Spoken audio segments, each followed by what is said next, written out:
its so-called 6-monthly report on Hong Kong. The U.S. says it will force foreign students to leave the country if all of their classes are moved online because of the coronavirus pandemic. While most colleges are yet to announce their plans, Harvard says all its classes from September will be conducted online. Last month, the Trump administration suspended visas for some foreign workers, saying it would create jobs for Americans. But critics say the White House is exploiting the pandemic to tighten immigration rules. Well, let's speak to Sahar Aziz about this. She's professor of law at Rutgers University and joins us from Newark in New Jersey. Thank you very much, Sahar, for being with us on Al Jazeera. So why do you think this is happening, these restrictions on foreign students? Is it another case of the Trump administration wanting to reduce the number of legal immigrants in the U.S. in the name of COVID, or perhaps an attempt to intimidate universities to open? I mean, the president did say he wanted schools to open in the fall. Why do you think this is happening now?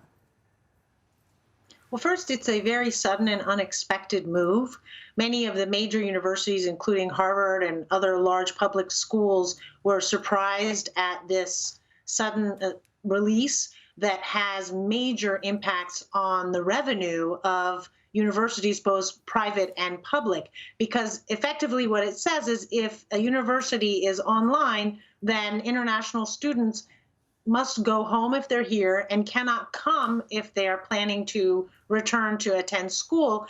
And if a university starts in person but then switches online in the middle of the semester because, for example, the COVID-19 pandemic increases again, then those students must then go home in the middle of the semester. And the only programs permissible for them to stay in the U.S. are what they call hybrid programs. So this is going to have a devastating effect on U.S. universities who admit 20% of the world's 5.3 million international students. In other words, 1.1 million international students come to the U.S., and that generates $41 billion for the U.S. economy in tuition and living expenses and economic benefits. So an impact on the universities, you say. What about the students, these foreign students in the U.S.?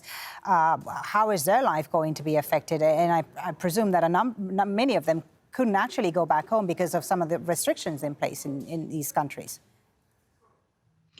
It's devastating because, one, they may not be able to continue their education at that particular university because many of the schools may go back in person next spring or possibly next fall after there's hopefully a vaccine. But also some of them cannot return home for various reasons, and they have changed their life completely in order to be here. But going back to what Trump's political objective is he's clearly continuing an immigration agenda, a xenophobic immigration agenda, which is to keep as many people that are from the global South and the global East out of the United States, whether it's through the Muslim ban, whether it's through immigrant work visas, and now immigrant or student visas. They're not immigrants, they're non-immigrants, it's student visas. But essentially, he wants to keep most of these students out because it's no coincidence that 33%, almost 34% now of the 1.1 million international students are from China. Right. 18% are from India, 5% from Saudi Arabia, another 5% from South Korea, and then the rest are from various countries, again, most of which are from the East, the Middle East, or Latin America and Central America. So what legal recourse then do these students, these F1 students, have right now, if any?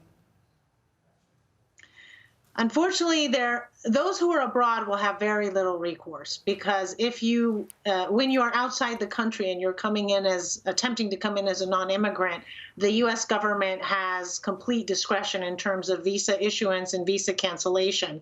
There is a possibility that those who are already here may be able to file lawsuits, but again, that's prohibitively expensive because you have to have a lawyer and not all of them can afford it. So I think the best means to challenge this is going to come from the American Association of Educators, which is effectively the association of all the universities, because they are the biggest losers financially, while the students are the biggest losers both financially, educationally, and personally. So I anticipate that there's going to be a major pushback on this, and it will be interesting to see how the Congress gets involved, because there may be pressure to legislate around it, to tie the president's hands, or it may be the judges that have to intervene again through some kind of claim that this is a violation of due process rights or some other constitutional right.